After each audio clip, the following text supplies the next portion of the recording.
Hello everyone, एक बार फिर आप सभी का हमारे राइज एकेडमी यूट्यूब चैनल पर हार्दिक स्वागत है। सबसे पहले तो मैं सभी प्यारे बच्चों और पेरेंट्स को बहुत बहुत धन्यवाद देना चाहता हूं कि आप लोगों ने हमारी पहले वाली वीडियो को बहुत प्यार दिया।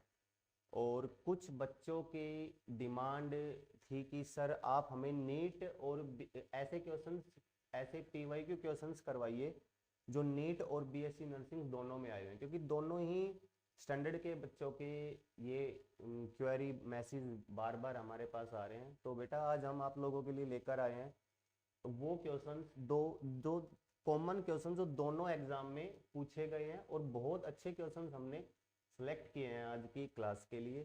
तो उम्मीद करता हूं कि सभी बच्चे बहुत ध्यान से सुनेंगे, अच्छे से समझने की कोशिश करेंगे और उम्मीद है कि आप लोगों को बहुत अच्छे से समझ में आएगा। तो चलो भाई आज की क्लास हम स्टार्ट करते हैं। तो पहला क्वेश्चन सभी बच्चों को स्क्रीन पे दिखाई दे रहा है। बाइनरी लैंग्वेज में क्वेश्चंस दिखाई दे रहे हैं बेटा आपको।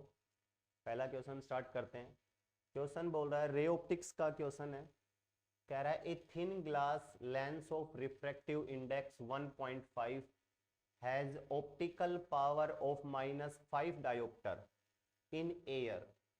Its optical power in a liquid medium with refractive index 1.6 will be.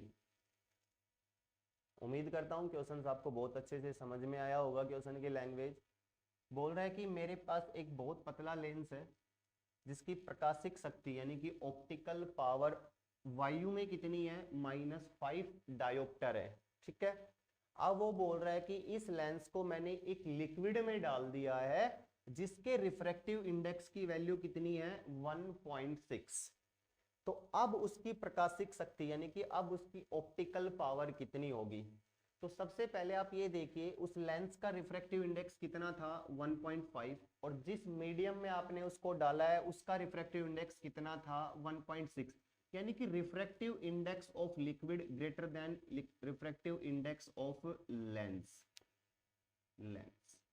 तो सिंपल सी बात है बेटा, ये आप लोगों ने सीखा हुआ है, जिसका रिफ्रैक्टिव इंडेक्स ज्यादा होगा उसकी बात मानी जाएगी। यानी कि लिक्विड का रिफ्रैक्टिव इंडेक्स ज्यादा होगा तो वो लेंस के नेचर को क्या कर देगा, चेंज कर देगा।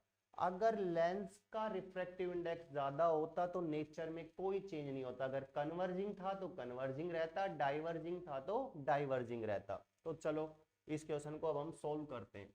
सबसे पहले ऑप्टिकल पावर एयर में दी गई है, एयर में ऑप्टिकल पावर दी गई है -5 डायोप्टर। तो मैं फोकल लेंथ निकाल सकता हूं एयर में। लेंस की फोकल लेंथ क्या होती है, रेसिप्रोकल ऑफ पावर, यानी कि -1/5 डायोप्टर।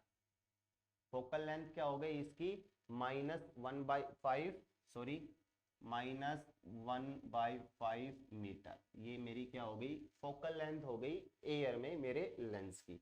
ठीक है। हमने लेंस मेकर फॉर्मूला देखा है, 1 focal length is equal to mu minus 1/r1 minus 1/r2। r1 r2 क्या है, दोनों कर्ड सरफेस का रेडियस है, त्रिज्या है ना।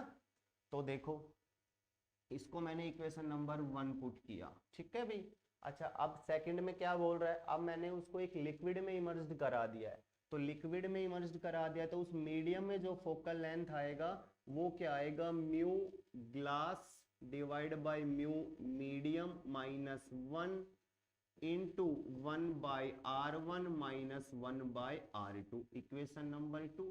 पहली जो इक्वेशन बनाई है मैंने वो किसके लिए बनाई है, एयर के लिए बनाई है। और जो दूसरी इक्वेशन बनाई है वो मैंने किसके लिए बनाई है, मीडियम के लिए बनाई है।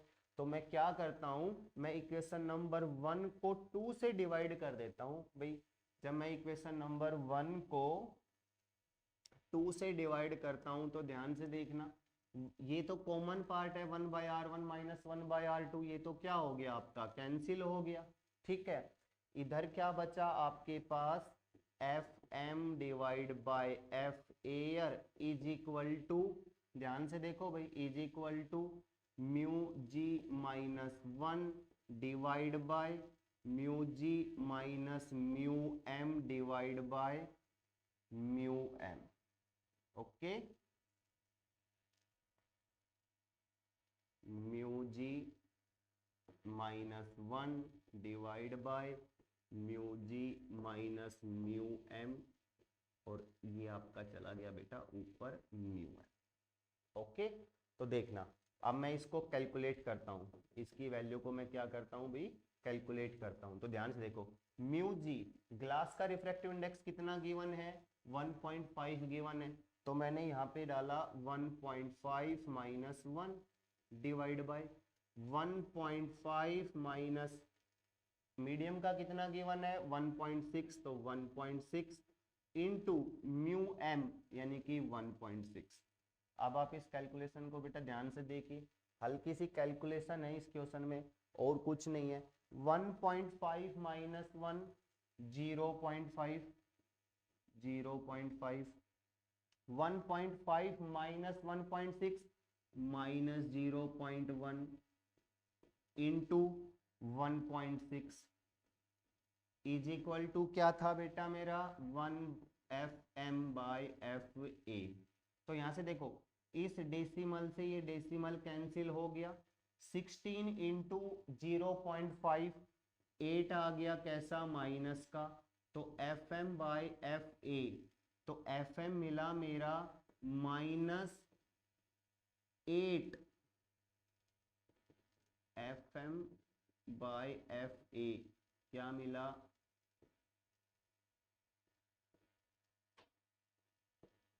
इंटू 8, और एफ एयर में पहले ही कैलकुलेट कर चुका हूं। ध्यान से देखो कहां कैलकुलेट किया मैंने, ये वाला कैलकुलेट किया, ये वाला कैलकुलेट किया मैंने, ठीक है, माइनस का।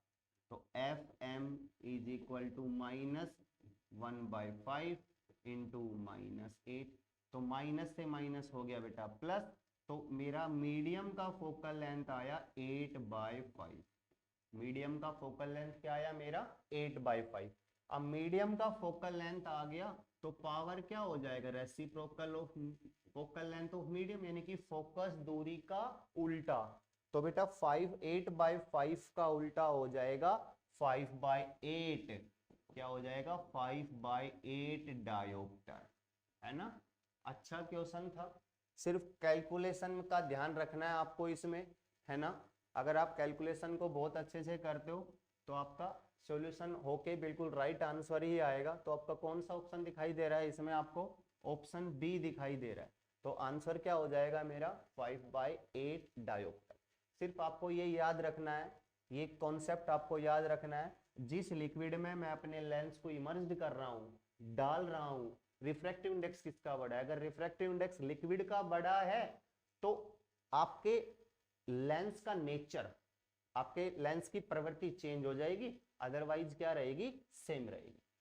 चलो आगे नेक्स्ट क्वेश्चन पे चलते हैं भाई हम लोग। अब आगे क्वेश्चन कह रहा है, पोटेंशियोमीटर का क्वेश्चन है। पोटेंशियोमीटर एक ऐसा डिवाइस है जो पोटेंशियल को मेजर करता है, जिसको आप विभव मापी भी बोलते हो, है ना। एक ऐसा डिवाइस जो विभव को मापता है, विभव को मेजर करता है, ठीक है। पोटेंशियोमीटर का क्वेश्चन है, तो ध्यान से देखो क्या कह रहा है, difference in the balancing length for 2 cells in potentiometer wire is 20 centimetre, ठीक है। कह रहा है बैलेंसिंग लेंथ का जो डिफरेंस है वो कितना है 20 सेंटीमीटर, यानी कि जो डेल्टा एल दिखा रखा है वो दिखा रखा है 20 centimetre. Difference in their EMF, है ना, यानी कि क्या वाहक बल का जो डिफरेंस दिखा रखा है वो दिखा रखा है भाई आपको 0.6 वोल्ट। पूछा क्या है आगे देखो, कह रहा है if the length of the wire, अगर आपके तार की लंबाई 5 मीटर है, then potential gradient, potential gradient का मतलब क्या होता है, change in potential per unit length. Potential gradient विभव प्रवणता, यानी कि एक यूनिट लेंथ के साथ कितना पोटेंशियल चेंज हुआ वो निकालना है। सबको पता है जो पोटेंशियल ग्रेडियंट है वो क्या होता है, delta we by delta L. Definition से आ गया ना भाई, change in potential per unit length. तो चेंज इन पोटेंशियल कितना दिखा रखा है 0.6, चेंज इन लेंथ कितना दिखा रखा है 20 सेंटीमीटर। तो ये क्या हो गया भाई मेरा, देखना कैलकुलेट करो बेटा इसको, 6 डिवाइड बाय 200। अच्छा और देखना आगे मैं क्या बोल रहा हूं, जो पोटेंशियोमीटर की वायर की जो लेंथ दिखा रखी है डेल्टा एल सेंटीमीटर में दिखा रखी है, और हम किस में लेते हैं एसआई में लेते हैं, हम किस में लेते हैं एसआई में। तो 20 डिवाइड बाय 100, तो यहाँ पे 100 क्या हो जाएगा आपका मल्टीप्लाई, तो 20 से 20 कैंसिल आउट, 2 3 जा, यानी कि जो पोटेंशियल ग्रेडियंट आया वो मेरा क्या आया 3 वोल्ट पर मीटर, क्योंकि यूनिट यही होती है इसकी, change in potential per unit length, यानी कि 3 वोल्ट पर मीटर। तो पहला आंसर मेरा आ गया है पोटेंशियल ग्रेडियंट का 3 वोल्ट पर मीटर, जो आपको ऑप्शन सी में दिखाई दे रहा है। लेकिन आप ऐसे डायरेक्ट टिक कर सकते हो, बट इसमें जो सेकंड पार्ट पूछा है, strength of potentiometer will be, विभव मापी की सामर्थ्य का मान, है ना। तो टोटल पोटेंशियल की वैल्यू निकालनी है, वो क्या होता है बेटा V इज इक्वल टू के एल। छोटे डिफरेंस के लिए मैंने क्या लिया delta V by delta L, complete के लिए क्या लूंगा मैं, कंप्लीट के लिए लूंगा मैं V बाई एल। तो V की वैल्यू क्या हो जाएगी यहां से K इंटू एल, क्या हो जाएगी K इंटू एल। K की वैल्यू मैंने निकाली है 3, L देखना ध्यान से, L देखना बेटा कितना दिखा रखा है 5 मीटर, तो 3 इंटू 5, 3 इंटू 5 क्या हो गया मेरा 15 वोल्ट। तो देखो अब मैं बिल्कुल कंफर्म हो गया कि हाँ भाई मेरा option C is the right answer, ठीक है। तो इसका जो ऑप्शन सी रहेगा वो क्या रहेगा आपका राइट आंसर रहेगा। पोटेंशियोमीटर का बिल्कुल बेसिक सिंपल सा क्वेश्चन था, सिर्फ आपको पोटेंशियल ग्रेडियंट विभव प्रवणता का अगर बेसिक पता है, change in potential per unit length, तो आप इसको आराम से बड़ी आराम से इस क्वेश्चन को कर सकते थे, ठीक है। चलो नेक्स्ट क्वेश्चन की तरफ हम चलते हैं। नेक्स्ट क्वेश्चन कह रहा है a uniform conducting wire of length 12A and resistance R is wound up as a current carrying coil in the shape of an equilateral triangle। Equilateral triangle का मतलब होता है बेटा समबाहु त्रिभुज, क्या होता है समबाहु त्रिभुज में उसको क्या किया है वाउंड किया है, बैंड किया है, ठीक है। तो कह रहा है कि the magnetic dipole moment of the coil in each case, दोनों ही केस में क्या निकालना है आपको मैग्नेटिक डाइपोल मोमेंट। देखो बेटा अगर आप एक चीज ध्यान से देख रहे हो ना, मैंने जितनी भी अभी तक आप लोगों के लिए वीडियो बनाई है ना, मैग्नेटिक मोमेंट का क्वेश्चन लगभग हर वीडियो में डाला है मैंने। इसका मतलब क्या है, इसका मतलब ये है कि ये बहुत इंपॉर्टेंट कॉन्सेप्ट है ना। यहां से लगभग हर साल क्वेश्चन पूछा जाता है, कहां से मैग्नेटिक मोमेंट से, ठीक है। तो चलो अभी इस क्वेश्चन को सोल्व करते हैं। चलो भाई तो ध्यान से देखो, किसमें कन्वर्ट किया है, किसमें बैंड किया है, समबाहु त्रिभुज में बैंड किया है। पहले केस में समबाहु त्रिभुज में साइड कितनी दिखा रखी है उसकी A, उसकी भुजा है A। तो देखना ध्यान से A, ठीक है। तो टोटल ट्राइंगल की जो लेंथ है वो कितनी हो गई मेरे पास 3A हो गई, है ना। और मेरे वायर की लेंथ टोटल कितनी है 12A, मतलब एक से ज्यादा टर्न बनेंगे, एक से ज्यादा बार मुझे क्या करना पड़ेगा अपने वायर को घुमाना पड़ेगा। तो कितनी बार घुमाना पड़ेगा वो क्या हो जाएगा आपका टोटल लेंथ डिवाइड बाय एक ट्राइंगल बनने में कितना लेंथ यूज हुआ 3A। तो टोटल नंबर ऑफ टर्न्स क्या हो गया मेरे पास 4। समबाहु त्रिभुज वाले केस में टोटल नंबर ऑफ टर्न्स कितने घुमाव हुए बेटा 4 हो गए, ठीक है। तो अब मेरे को क्या निकालना है मैग्नेटिक डाइपोल मोमेंट निकालना है, जो क्या होता है NIA, number of turns into current into area. तो नंबर ऑफ टर्न्स क्या हुआ 4, करंट I ही गिवन है तो I पुट कर दिया, एरिया क्षेत्रफल, समबाहु त्रिभुज का क्षेत्रफल होता है √3/4 इंटू उसकी साइड का स्क्वायर, है ना। तो देखना √3/4 3/4 इंटू साइड का स्क्वायर यानी कि ए स्क्वायर, क्योंकि उसकी साइड कितनी दिखा रखी है, ए ही तो दिखा रखी है। तो 4 से 4 कैंसिल आउट, तो मेरे पास आंसर क्या बना, √3i इंटू ए स्क्वायर। यानी कि समबाहु त्रिभुज के केस में जो मैग्नेटिक मोमेंट यानी कि चुंबकीय आघूर्ण जो आएगा वो क्या आएगा, √3i_a² आएगा। अच्छा, कोई ऑप्शन आपको दिखाई दे रहा है? सर बिल्कुल दिखाई दे रहा है, बी वाला। तो देखो √3i सिर्फ एक ही ऑप्शन में दिखाई दे रहा है, यानी कि आप डायरेक्ट भी टिक कर सकते हो, पर फिर भी हम अपने क्वेश्चंस को क्या करेंगे बेटा, पूरा सोल्व करेंगे। सेकंड पार्ट को भी हम सोल्व करेंगे, है ना। सेकंड पार्ट अब आ जाइए, क्या बोल रहा है। सेकंड पार्ट कह रहा है ए स्क्वायर ऑफ साइड ए। इस बार आपने उस वायर को किस में बैंड किया है, एक स्क्वायर में बैंड किया है ना। तो स्क्वायर में कितनी साइड होती है, 4 होती है, और चारों की जो लंबाई होती है वो क्या होती है, बराबर। यानी कि इस बार 1 टन बनाने में कितना लेंथ यूज हुआ वायर का, 4a। टोटल कितना लेंथ है, 12a। तो इस बार नंबर ऑफ टन्स क्या हो जाएंगे, 12a डिवाइड बाय 4a यानी कि 3। इस बार कितना आएगा, 3 आएगा। तो अब मेरा आंसर इस केस में क्या आएगा, number of turns into current यानी कि धारा इंटू एरिया। तो number of turns 3, current I, area square यानी कि वर्ग का क्षेत्रफल क्या होता है, भुजा का स्क्वायर, साइड का स्क्वायर यानी कि a स्क्वायर। तो क्या बना मेरे पास 3ia²। तो स्क्वायर के केस में क्या बना, 3ia²। समबाहु त्रिभुज इक्विलेटरल ट्रायंगल की फॉर्म में क्या बना, √3ia²। तो कौन सा ऑप्शन दिखाई दे रहा है हमें, पहले भी बी दिखाई दे रहा था और अब हमारा बी कंफर्म हो गया। तो ये क्वेश्चन भी हमारा हो गया। हर वीडियो में इस टॉपिक के मैं क्वेश्चन सोल्व करवा रहा हूं, मतलब लगभग आपका जो एनटी है या जो भी आपका बोर्ड है जो एग्जाम कंडक्ट कराता है, हर बार इस टॉपिक पे क्वेश्चन डाल रहा है। तो ध्यान देने वाली बात है, टॉपिक बहुत इंपॉर्टेंट है बेटा, ठीक है। चलो नेक्स्ट क्वेश्चन पे चलते हैं अब हम आप। अच्छा, नेक्स्ट क्वेश्चन देखना, है ना, थोड़ा सा मतलब समझने वाला क्वेश्चन है ये। वैसे आप लोग सब याद रखते हो इस चीज को, ये बहुत एक तरीके से हम कह सकते हैं कि ये बोनस क्वेश्चन है ना। क्यों, सबको इसका आंसर डायरेक्ट याद होता है और टीचर्स बोलते भी कि इसका आंसर डायरेक्ट याद रखो। ये कह रहा है if the frequency of input alternating potential is n, then the repel frequency of output potential of full wave rectifier, है ना। फुल वेव रेक्टिफायर एक पूर्ण दृष्टकारी, मतलब जो आपके एसी को कंप्लीट पॉजिटिव साइकिल हो चाहे नेगेटिव साइकिल हो। देखना ध्यान से मैं क्या बोल रहा हूं, ये आपका इनपुट था बेटा, अब मैं इसका आउटपुट बनाता हूं।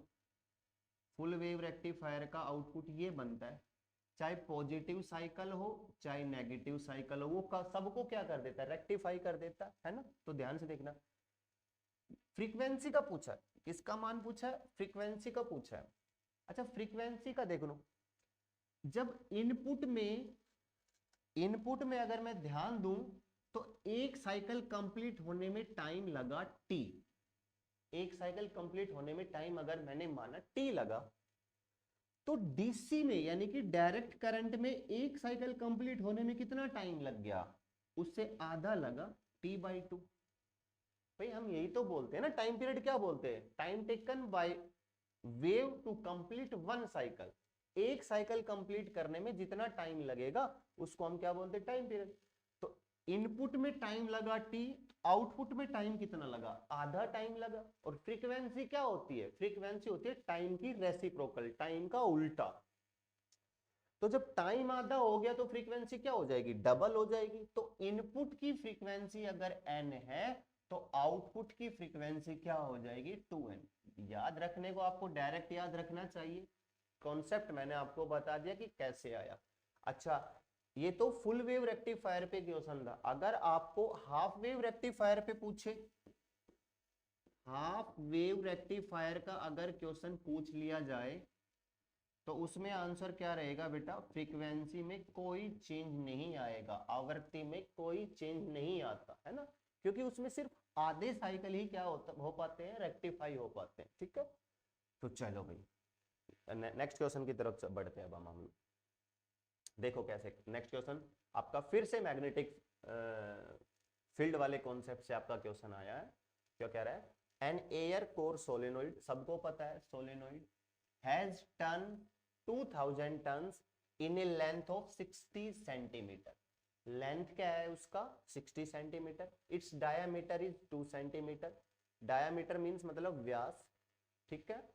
अच्छा आगे देखना, कह रहा है a current of 5 ampere flow through the coil, what will be the flux density, है ना। ये वर्ड से आप कंफ्यूज मत होना, फ्लक्स डेंसिटी का मतलब होता है मैग्नेटिक फील्ड। फ्लक्स डेंसिटी का मतलब क्या होता है, मैग्नेटिक फील्ड। अच्छा सोलेनोइड का क्या मैग्नेटिक फील्ड सबको पता है, फ्लक्स घनत्व यानी कि जो मैग्नेटिक फील्ड, चुंबकीय क्षेत्र, क्या कैलकुलेट करना है मुझे इसमें, चुंबकीय क्षेत्र कैलकुलेट करना है, जो क्या होता है आपका सोलेनोइड का म्यू नॉट एन आई। क्या होता है भैया, म्यू नॉट एन आई, ठीक है।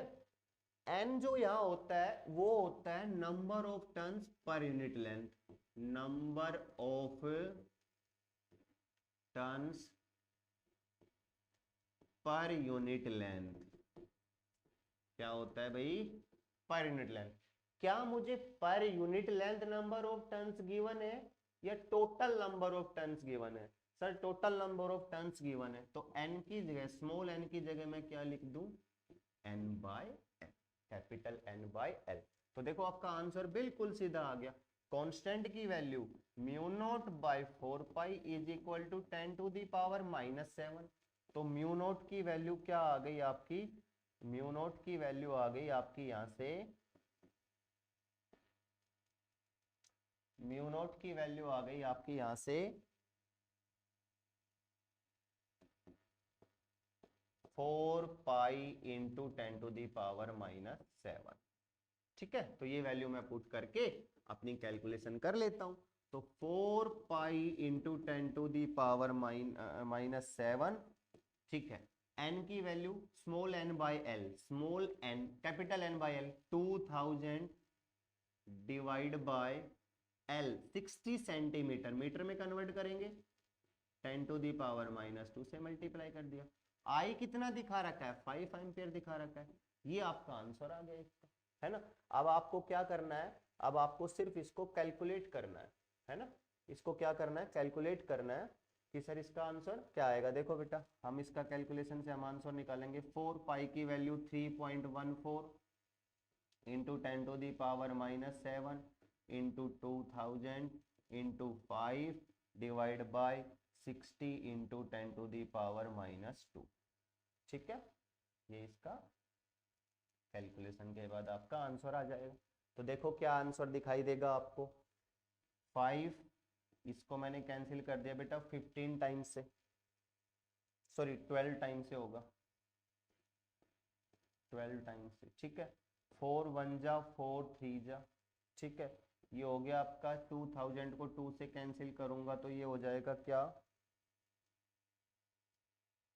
एक मिनट बेटा, ये कैलकुलेशन थोड़ा सा, इस कैलकुलेशन को हल्का सा एक बार दोबारा करते हैं, थोड़ा सिंपल वे में करने की कोशिश करते हैं। 4 into 3.14 10 to the power -7 into 2000 into 5 divide by 60 into 10 to the power -2। ठीक है, आप अब इस कैलकुलेशन को कैलकुलेट कर सकते हो। 5 इंटू 2 10, यानी कि ये वाला तो क्या बन गया मेरे पास, 10,000 बन गया। क्या बन गया, 10,000। ठीक है, 10 टू दी पावर नीचे -2 है, ये ऊपर जाएगा तो प्लस हो जाएगा, तो इसमें 2 जीरो और ऐड हो जाएंगे, यानी कि देखो अब कितना होगा, 1 2 3 4 5 6, है ना। और ये है मेरे पास 10 टू दी पावर -7, तो ये बचा मेरे पास 4 into 3.14 into 10 to the power -1 और डिवाइड बाय आपका 60 हो गया आपका। ठीक है, तो अब आप इसको कैलकुलेट करो बेटा, ये 15 टाइम्स, तो देखो क्या हुआ आपका 3.14 डिवाइड बाय 150। तो देखो आंसर देखो बेटा क्या आएगा इसका, 15 3 जा या 2 जा पे होगा बेटा, तो देखो 15 2 जा 0.02 के करीब आंसर आएगा। तो सबसे क्लोज इसका आंसर ऑप्शन कौन सा है, डी सबसे क्लोज ऑप्शन है इसका, तो ऑप्शन नंबर डी इसका राइट आंसर हो जाएगा। बेसिक आपको सबको पता है, चुंबकीय क्षेत्र जो सोलेनोइड के सेंटर पे होता है, magnetic field mu naught N I होता है, और आप इसको आपने क्या किया, इसकी कैलकुलेशन, इसमें सिर्फ कैलकुलेशन थोड़ी थी।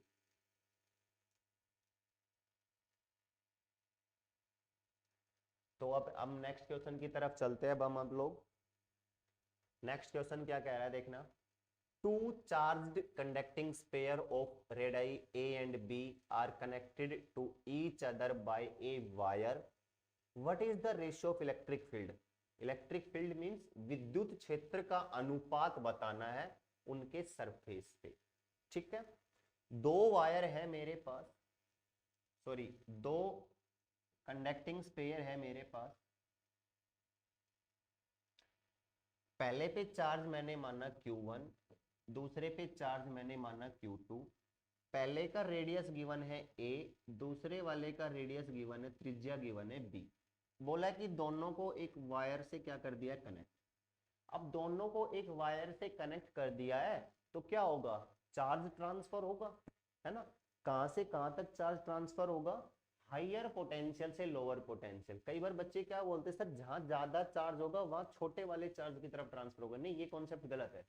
राइट कॉन्सेप्ट क्या है, हाइयर पोटेंशियल से लोअर पोटेंशियल पे चार्ज ट्रांसफर होगा। ठीक है, पहली चीज सीखी हमने। सेकंड, कब तक चार्ज ट्रांसफर होगा, तो इसमें भी कई बार बच्चे कंफ्यूज हो जाते हैं कि सर जब तक दोनों का चार्ज इक्वल बराबर ना हो जाए तब तक चार्ज ट्रांसफर होगा। ये भी नहीं है। चार्ज कब तक ट्रांसफर होगा, राइट आंसर क्या है इसका, जब तक दोनों का पोटेंशियल सेम ना हो जाए। क्या सेम ना हो जाए, विभव सेम ना हो जाए दोनों का, तब तक चार्ज आपका क्या होता है, विभव सेम यानी कि बराबर, तब तक चार्ज ट्रांसफर होता है। ठीक है, तो सर अब इनका चार्ज, इनका पोटेंशियल सेम हो चुका होगा, तो क्या अब हम इसको ऐसा लिख दें K Q1 by A is equal to K Q2 by B, बिल्कुल लिख दें। तो K से K कैंसिल आउट हो गया, Q1 by Q2 is equal to क्या आया मेरे पास, A बाई बी, यानी कि उनके चार्ज का, आवेश का अनुपात आ गया A बाई बी। लेकिन पूछा किसका, इलेक्ट्रिक फील्ड का, विद्युत क्षेत्र का। इलेक्ट्रिक फील्ड होता है K Q by R square. किस किस फैक्टर पे डिपेंड करेगा, K तो दोनों कंडक्टर के लिए क्या रहेगा, सेम रहेगा, है ना। Q और R पे डिपेंड करेगा, तो E1 by E2 is equal to Q1 by R1 square Q2 by R2 square. हो गया, ठीक है, हो गया। E1 by E2 Q1 bye Q2, यानी कि ये वाला रेशियो तो मैं निकाल चुका हूं।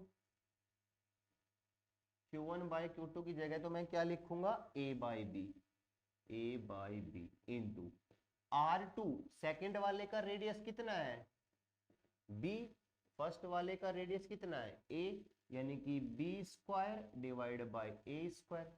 एक B से B कैंसिल, एक A से एक A कैंसिल, तो बचा क्या आपका B बाय A, यानी कि उनके विद्युत क्षेत्र, उनका इलेक्ट्रिक फील्ड का जो अनुपात आया वो क्या आया, B बाय A। कौन से ऑप्शन में दिखाई दे रहा है आपको B बाय A, B में दिखाई दे रहा है, तो B is the right answer. ठीक है, तो इसमें सिर्फ हमारा क्या बेसिक क्या कॉन्सेप्ट था कि सर हमें दोनों का पोटेंशियल इक्वल करना था। और बात भी सही है, जब किसी भी दो कंडक्टर को हम एक वायर से कनेक्ट करते हैं तो जब तक उनका पोटेंशियल सेम ना होता तब तक चार्ज, आवेश ट्रांसफर होते रहते हैं। ठीक है, तो नेक्स्ट क्वेश्चन पे चलते हैं। अब हम आप लोग, ये कह रहा है एक galvanometer having a coil resistance of 60 ohm, एक गैल्वेनोमीटर है जिसका रेजिस्टेंस कितना दिखा रखा है, 60 दिखा रखा है, 60 ओम दिखा रखा है गैल्वेनोमीटर का रेजिस्टेंस। ठीक है, अच्छा कह रहा है show full scale deflection when A current of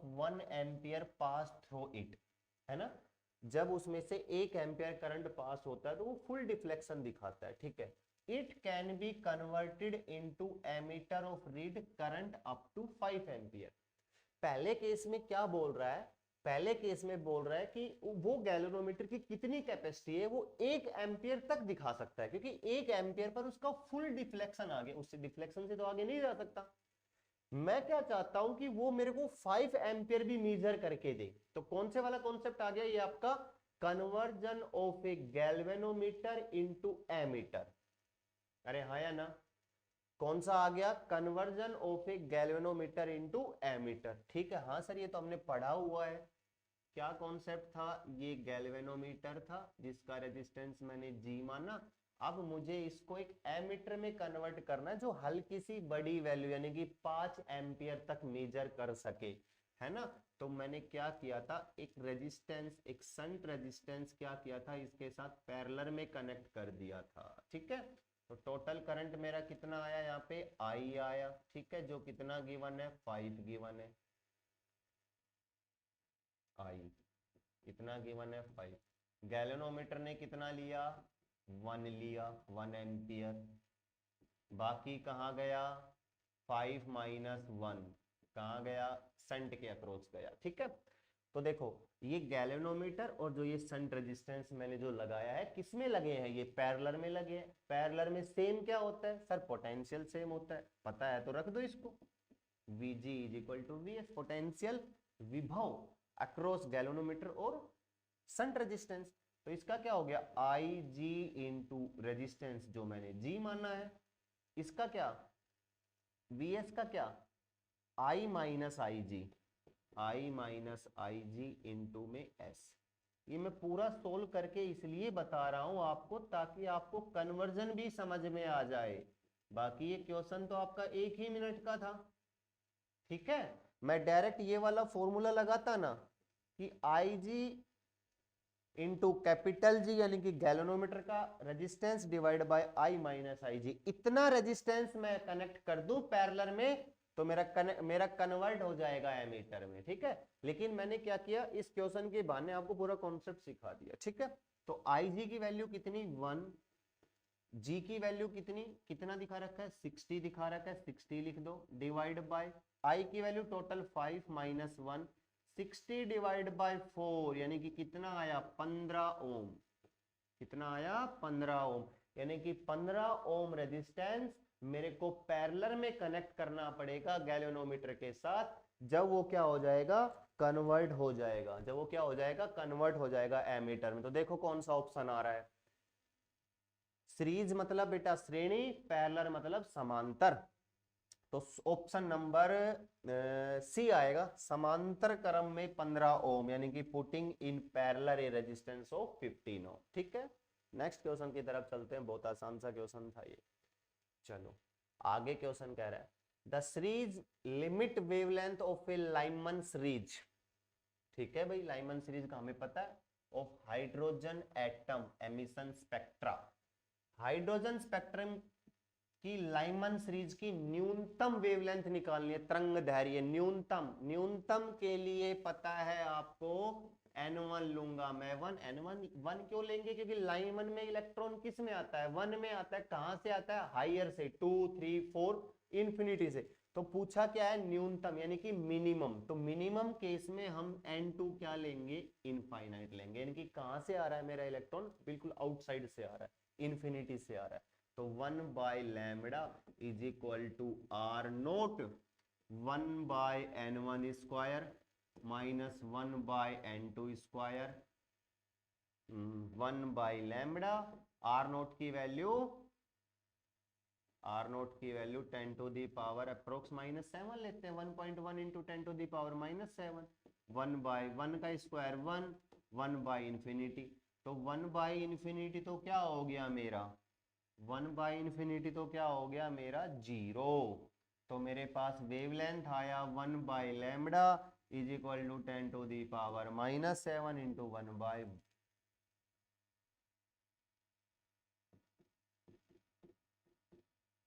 1 बेटा, है ना? इसको जब मैं सोल्व करूंगा तो ये मेरे को एंगस्ट्रॉम में 9, क्योंकि इसका रेसिप्रोकल लेना है ना मेरे को, तो ठीक है ये +7 होगा भैया।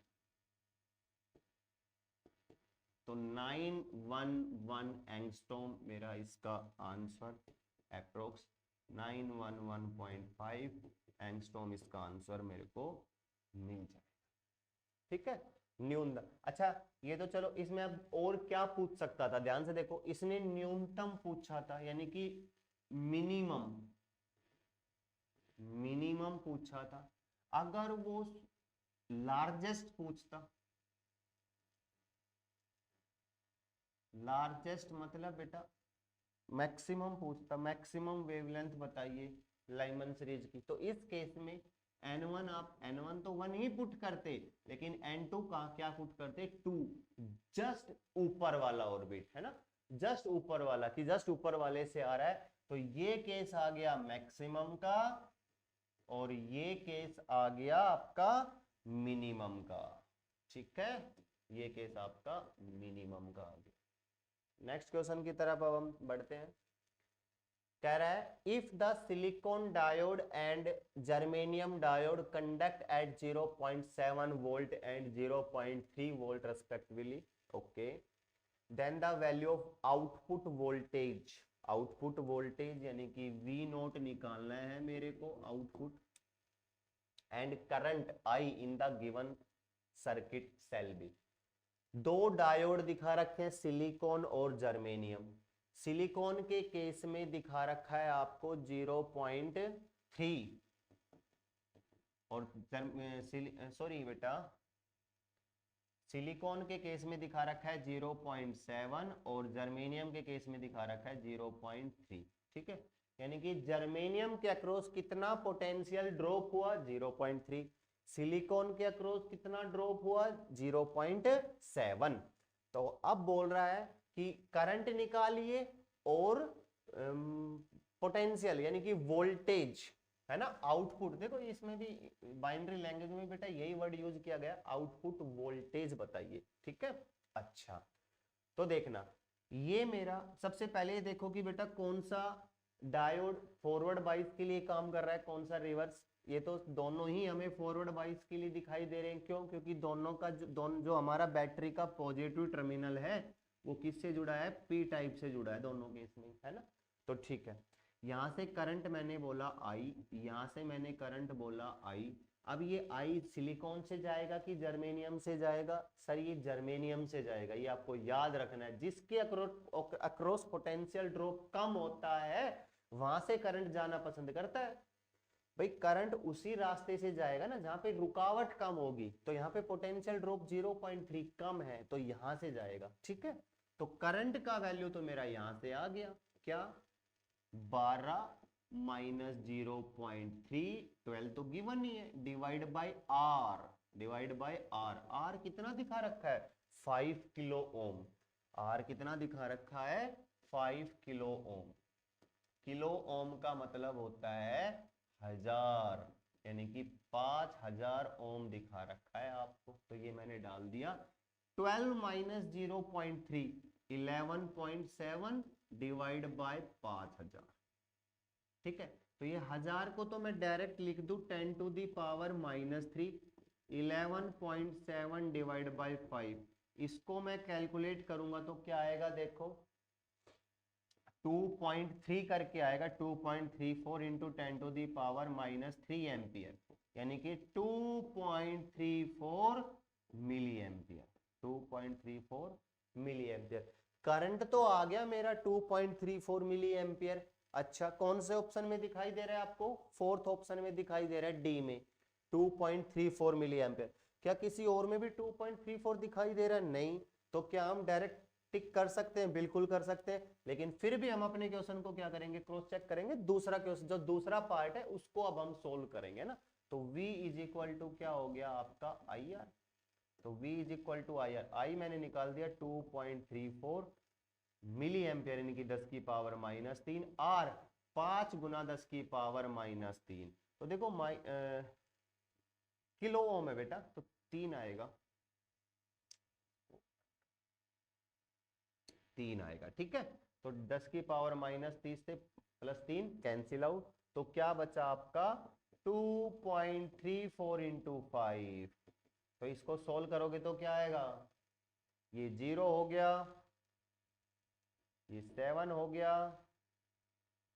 और ये 11, तो 11.7 वोल्ट। क्या अब डी ऑप्शन बिल्कुल करेक्ट हो गया? जी सर बिल्कुल करेक्ट हो गया, तो D option is the right answer. ठीक है भाई, तो ये डायोड का आपका क्वेश्चन था। अगर उल्टा होता, ध्यान से देखो, अगर इसके अक्रॉस पोटेंशियल ड्रॉप कम होता तो मैं ये लेता, है ना। चलो आगे क्वेश्चन देखो, नेक्स्ट क्वेश्चन की तरफ चलते हैं अब हम। नेक्स्ट क्वेश्चन कह रहा है in the arrangement shown in figure the current through 5 ओम, 5 ओम के अक्रॉस एक 5 ओम का प्रतिरोध लगा है सर्किट में, तो उसके अक्रॉस क्या निकालना है बेटा आपको, करंट निकालना है ना। तो देखो किरचॉफ रूल बोल रहा है, किरचॉफ रूल के हिसाब से क्वेश्चन को हमें करना है। A B C D E F, A B C D नहीं सिखा रहा हूं मैं, नंबरिंग कर रहे हैं हम अपने सर्किट को, A B C D E F, ठीक है। अच्छा तो देखो बेटा यहां से करंट निकालिए आप, ये पॉजिटिव टर्मिनल है आपका, यहां से करंट निकला I1, यहाँ पॉजिटिव टर्मिनल है, यहां से करंट निकला I2, ये करंट यहां गया I1,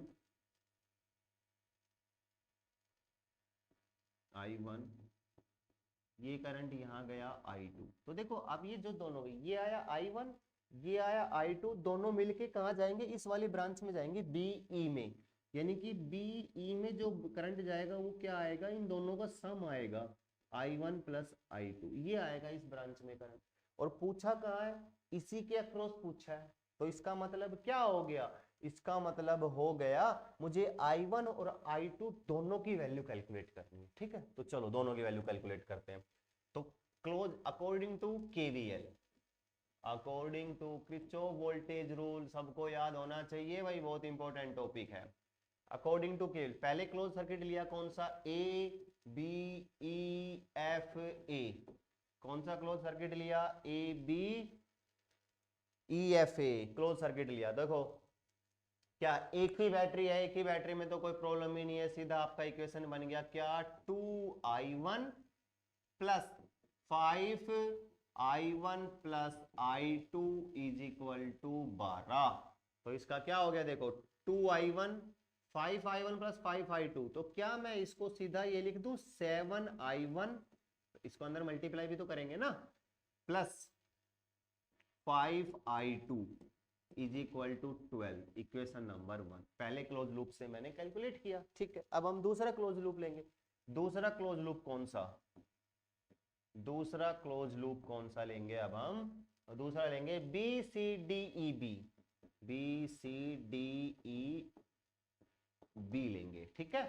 तो देखो इसमें भी क्या है, एक ही बैटरी है, तो अरे वाह, इसका भी डायरेक्ट लिख दो, क्या, इसका डायरेक्ट लिखा आपने 2I2 plus 5 into I1 plus I2 is equal to 12। तो ये हो गया 2I1 प्लस 5I1, 2 ओहो मिट गया ये तो, BCDEB, ठीक है कोई बात नहीं है, है ना। तो ये क्या हो गया 2I2 प्लस, तो देखो ये क्या हो गया आपका 5I1, इसमें भी 5 को अंदर मल्टीप्लाई करेंगे, plus 7I2 is equal to 12, equation number 2। मेरे पास दो ही इक्वेशन है, दो ही समीकरण है और दो ही वेरिएबल है, तो क्या मैं एलिमिनेशन मेथड से निकाल सकता हूं, बिल्कुल निकाल सकता हूं। तो देखो कैसे कैलकुलेट करेंगे, हम क्या करें, फर्स्ट इक्वेशन को तो 5 से मल्टीप्लाई कर दें, फर्स्ट इक्वेशन को 5 से मल्टीप्लाई करेंगे तो क्या आएगा देखो, 35I1 plus 25I2 is equal to 60, नया नाम डाल दिया इक्वेशन नंबर 3। सेकंड इक्वेशन को मैं 7 से मल्टीप्लाई कर दूं तो क्या बना देखो, सेकंड इक्वेशन ये रही मेरी, 7 से मल्टीप्लाई कर दिया 35I1 plus 49I2 is equal to 84, equation number 4। तो देखो I1 वाली टर्म्स क्या हो गई, सेम हो गई। तो मैंने आगे क्या किया, ध्यान से इधर देखने की कोशिश करना बेटा, क्या किया मैंने, equation number 4 minus 3, equation number 4 minus 3 कर दिया। तो देखो 4 माइनस 3 करूंगा तो 35I1 minus 35I1 0, plus 49I2 minus 25I2 24I2 is equal to 84 minus 60 24। तो 20, तो I2 की वैल्यू क्या हो गई मेरे पास, 24 डिवाइड बाई 24 यानी कि 1 एम्पियर, I2 आ गया मेरे पास 1 एम्पियर। अब इस I2 की वैल्यू को आप कोई भी इक्वेशन में डाल दीजिए। मैंने इक्वेशन नंबर 1 में ही डाल दिया। किसमें डाल दिया? इक्वेशन नंबर 1 में। तो क्या हुआ देखो, 7I1 plus 5 into 1 is equal to 12। तो 7I1 इज इक्वल टू 7। तो I1 इज इक्वल टू क्या हो गया? 1। ये तो I1 भी 1 आ गया। निकालना क्या था मुझे? I1 plus I2। तो 1 प्लस 1 क्या हो गया? 2 एम्पियर। कौन से ऑप्शन में दिखाई दे रहा है? ऑप्शन बी में दिखाई दे रहा है। यही राइट आंसर। ये मत देखना कि सर आपने इसको तो बहुत बड़ा कैलकुलेशन करके बताया है हमें। किरचॉफ रूल आएगा तो बेटा कैलकुलेशन आएगी, है ना। कैलकुलेशन में जल्दी कैसे कर पाओगे? प्रैक्टिस से जल्दी कर पाओगे। इसी टाइप के आप 2 4 5 7 एग्जाम्पल अगर और कर लोगे ना, तो आपको पता चल जाएगा कि सिंगल बैटरी में तो मुझे इक्वेशन बनाने में कोई दिक्कत ही नहीं है, मैं डायरेक्ट बना लूंगा। एलिमिनेशन मेथड करना है, ये करना है, वो करना है, और फाइनली आंसर आपको निकाल देना है। ठीक है, तो इसमें कैलकुलेशन से डरना नहीं है, सिंपल सी कैलकुलेशन आती है। नेक्स्ट क्वेश्चन कह रहा है, ये कह रहा है एक लैब में एक बच्चा एक्सपेरिमेंट कर रहा है। उसके पास 4 लेंस है, कॉन्वेक्स लेंस है ना, 4 कॉन्वेक्स लेंस है, L1 L2 L3 L4, और फोकल लेंथ 2 4 6 8 सेंटीमीटर। तो कह रहा है 2 of these lens form A telescope of length 10 centimeter and magnifying power for the objective and eyepiece lens। Language Hindi language में बेटा इस क्वेश्चन को समझिए, है ना। एक बच्चा एक्सपेरिमेंट कर रहा है ना, 4 लेंस है उसके पास, सबकी फोकस दूरी गिवन है। वो कह रहा है कि उसकी जो मैग्नीफाइंग पावर है, आवर्धन जो क्षमता है ना, वो 4 है। ठीक है, उस टेलीस्कोप की। ठीक है, और 2 लेंसों के बीच का जो लेंथ है वो कितना है? 10 सेंटीमीटर है। तो कह रहा है कि कौन कौन से लेंस को वो यूज करेगा एज द ऑब्जेक्टिव लेंस और as the eyepiece lens. Eye lens, eye मतलब नेत्र लेंस, और ऑब्जेक्टिव लेंस। ठीक है, तो चलो कैलकुलेट करते हैं। हमें पता है जो हमारी मैग्नीफाइंग पावर होती है वो होती है F0 बाई Fe। क्या होती है? F0 मीन्स फोकस दूरी ऑफ ऑब्जेक्टिव लेंस। Fe मतलब फोकस दूरी ऑफ नेत्र आई लेंस। ठीक है, ये कितनी दिखा रखी है? ये दिखा रखी है 4 दिखा रखी है, 4 दिखा रखी है F0 बाई Fe। तो F0 की वैल्यू क्या हो गई? 4 times of Fe, 4 Guna Fe की। 4 गुना किसकी हो गई? Fe की। अब देखो, आगे जो बच्चा स्मार्ट होगा ना, वो यहीं से क्वेश्चन कर लेगा, आगे जाएगा ही नहीं। क्यों? उसको पता चल गया जो ऑब्जेक्टिव लेंस का फोकस है वो आई से 4 गुना है। तो इस टाइप के 2 ही ऑप्शन बन रहे हैं आपके बेटा, 2 और 4, यानी कि 2 और 8। 8 ही तो 2 का 4 टाइम्स है। जो स्मार्ट बच्चा होगा ना, वो इस क्वेश्चन को यहीं छोड़ देगा, इससे आगे जाएगा नहीं, टाइम खराब करेगा नहीं, है ना। बट चलो कोई बात नहीं, हम तो स्मार्ट नहीं, हम तो इस क्वेश्चन को पूरा सोल्व करेंगे, स्मार्ट बनेंगे सोल्व करके। देखो आगे, L क्या होता है बेटा? 2 ऑब्जेक्ट के बीच का, 2 लेंस के बीच का, यानी कि ऑब्जेक्टिव लेंस और आईपीस लेंस के बीच का जो लेंथ होता है वो होता है L, यानी कि F0 प्लस Fe। ये कितना दिखा रखा है उसने? 10 दिखा रखा है। तो F0 की जगह मैंने रखा 4E। तो 4Fe plus Fe is equal to 10। तो 5Fe इज इक्वल टू 10। तो Fe की वैल्यू कितनी आ गई? 2 आ गई। Fe की वैल्यू कितनी आ गई? 2 आ गई। Fe की वैल्यू 2 आ गई, तो F0 क्या है? Fe का 4 गुना है, 2 गुना 4, तो F0 क्या हो गया? 8 हो गया, 8 सेंटीमीटर। यानी कि वो नेत्र लेंस, आई लेंस के लिए तो 2 को यूज करेगा और ऑब्जेक्टिव लेंस के लिए 8 को यूज करेगा, यानी कि L4 और L1 को यूज करेगा। वो L4 और L1 को यूज करेगा। कौन सा ऑप्शन आ रहा है? डी ऑप्शन आ रहा है मेरा। तो आपका बी भी रहा है L1 L4, लेकिन आपको याद क्या रखना है? ऑब्जेक्टिव लेंस बड़ा होता है ना इसमें, टेलीस्कोप में। माइक्रोस्कोप में आईपीस लेंस बड़ा होता है ना, और टेलीस्कोप में ऑब्जेक्टिव लेंस बड़ा होता है। तो ये चीज याद रखनी है, कभी क्वेश्चन सही करके भी आंसर गलत टिक कर दो।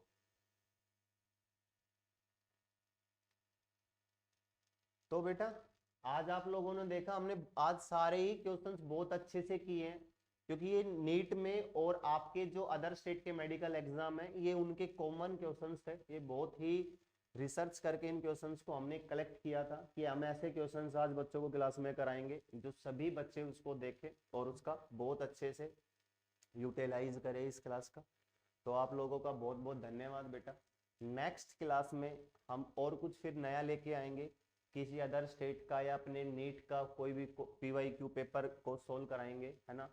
तो मिलते हैं बेटा आप लोगों से नेक्स्ट क्लास में, तब तक के लिए जय हिंद जय भारत।